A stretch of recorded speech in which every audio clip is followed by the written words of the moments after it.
Welcome to the debate. NEET exam లీకేజీకి సంబంధించిన ఉద్యమం ఎక్కడ పుట్టింది, ఎటుపోయింది, అది ఇప్పుడు ఎవరి చేతుల్లో ఉంది, అసలు అది అదుపులో ఉందా?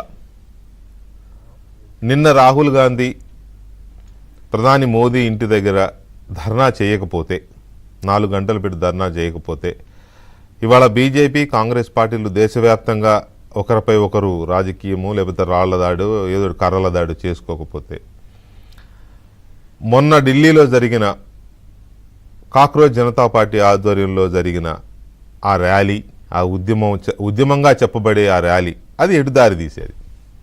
ఇది పెద్ద క్వశ్చన్ మార్క్.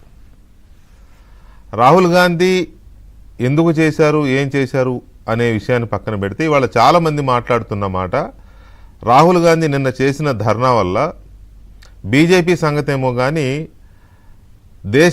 దేశంలో మరొకసారి కొన్ని అసాంఘిక శక్తులు పెచ్చరిల్లకుండా కొంతవరకు ఆయన చేసిన ధర్నా ఆపగలిగింది అనే ఒక చర్చ ఉంది. ఆయన బీజేపీ కోసం చేసి ఉండకపోవచ్చు, లేకపోతే ఇంకోటి కాకపోవచ్చు. కానీ మొన్న జరిగిన ప్రోగ్రాంలో పేరుకి అది కాక్రోచ్ జనతా పార్టీ ర్యాలీ అయినప్పటికీ అందులో పాల్గొన్న వాళ్ళందరూ అసాంఘిక శక్తులుగానే, ఎక్కువ మంది, అందరూ కాదు ఎక్కువ మంది, బీజేపీకి తెలియకుండానే కొన్ని శక్తులు చొరబడ్డాయి అనే అనాలిసిస్లు బయటకు వస్తున్నాయి. వాళ్ళు యాంటీ నేషనలిస్టులు కావచ్చు, లేక దేశంలో యాంటీ డెమోక్రటిక్ మూమెంట్స్ తీసుకునే వాళ్ళు కావచ్చు, వేర్పాటువాద శక్తులు కావచ్చు, మతోన్మాద శక్తులు కావచ్చు, ఇంకేవైనా కావచ్చు. ఇటువంటి వాళ్ళు చాలామంది ఆ మూమెంట్లోకి వచ్చి ఏ ఉద్యమమైనా ఎప్పుడు నాశనం అవుతుంది, ఎప్పుడు ఫలితాలు లేకుండా పోతుందంటే అది హింసాత్మక రూపం తీసుకున్నప్పుడు. నిజానికి మొన్న జరిగిన ఆ కార్యక్రమం హింసాత్మక రూపం తీసుకుంది. ఒక దశలో చేయి దాటిపోయే పరిస్థితి వచ్చింది. పోలీసుల్ని విచ్చలవిడిగా కొట్టే పరిస్థితి ఎందుకు వచ్చింది? భయంకరంగా. నిజానికి పోలీసులంటే అందరూ భయపడతారు. ఎందుకంటే వాళ్ళ మీద చేయి చేసుకుంటే, విధి నిర్వహణలో ఉన్నప్పుడు పోలీసులపై చేయి చేసుకున్నా, అడ్డుకున్నా అది పెద్ద నేరం. అలాంటిది వాళ్ళని కింద పడేసి తొక్కారు, కాళ్ళతో తొక్కారు, రాళ్ళు విసిరి కొట్టారు, చాలా బీభత్సం చేశారు. మరి అలాంటివి చేసినప్పుడు పోలీస్ ఫోర్సెస్, భద్రతా దళాలు లాఠీ చార్జ్ చేయకుండా ఎందుకుంటాయి? Basic thing.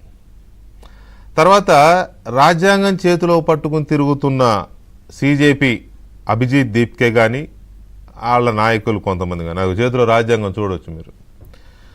మినిమం ఇది కదా, పోలీస్ పర్మిషన్ లేకుండా పార్లమెంటుకు ర్యాలీ అనేది ఎట్లా చేస్తారు? పోలీసులు అనుమతించలేదు, కోర్టుకు అప్రోచ్ అవ్వాలి.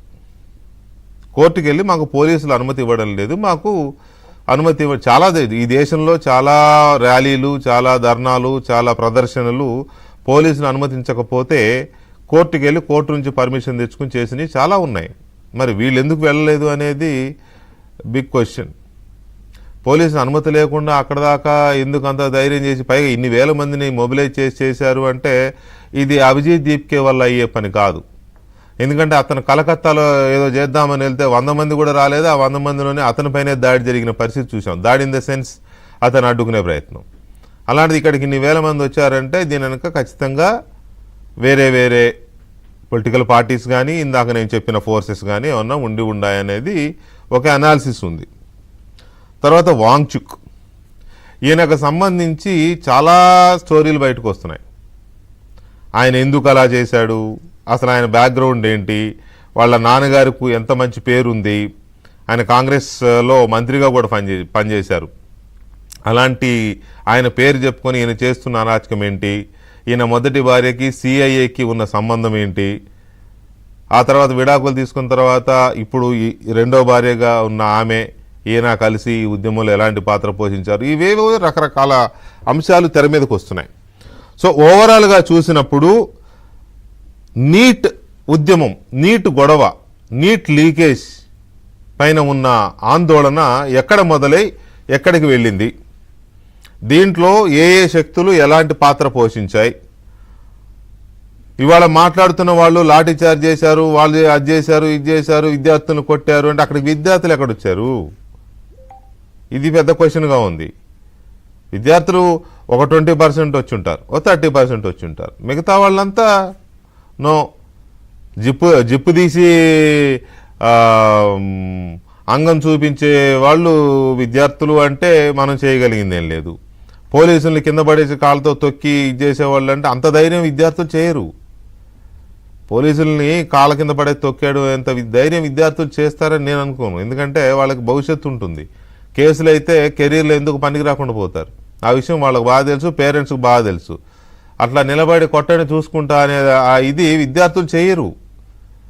అది ఏదో ఒక నెక్స్ట్ లెవెల్లో ఉన్న దాన్ని ఏమంటారు స్టేటస్లో ఉన్నాడు. అది ఏ స్టేటసో మరి దాన్ని ఏం తీసుకుంటే ఆ స్టేటస్ వస్తుందో ఐ కాంట్ సే. సో ఇలాంటి పరిస్థితుల్లో ఇవాళ రకరకాల విశ్లేషణలు జరుగుతున్న ఈ క్రమంలో ఈ ఉద్యమం ఎక్కడ పుట్టింది, ఎక్కడికి వెళ్ళింది, ఇవాళ రెండు రాజకీయ పార్టీల మధ్య రాజకీయ గొడవగా మారినప్పటికీ అదుపులో ఎలా ఉంది, ఇది ఇంపార్టెంట్. దీని మీద మనతో చర్చలో పాల్గొంటున్నారు అమర్నాథ్ గారు, అలాగే బీజేపీ అధికార ప్రతినిధి అమర్నాథ్ గారు, అలాగే కొనగాల మహేష్ గారు కాంగ్రెస్ పార్టీ అధికార ప్రతినిధి, అండ్ ప్రొఫెసర్ కాశీం గారు మనతో జూమ్లో జాయిన్ అయ్యారు. అలాగే డాక్టర్ అందే సత్యం గారు రాజకీయ విశ్లేషకులు కూడా మనతో జాయిన్ అయ్యారు. మరి కాసేపట్లో గిరిధర్ గారు, మామిడి గిరిధర్ గారు అనలిస్ట్ కూడా మనతో జాయిన్ అవుతారు. ఒక చిన్న బ్రేక్ తీసుకుంటాను సార్. బ్రేక్ తర్వాత చర్చలోకి వెళదాం.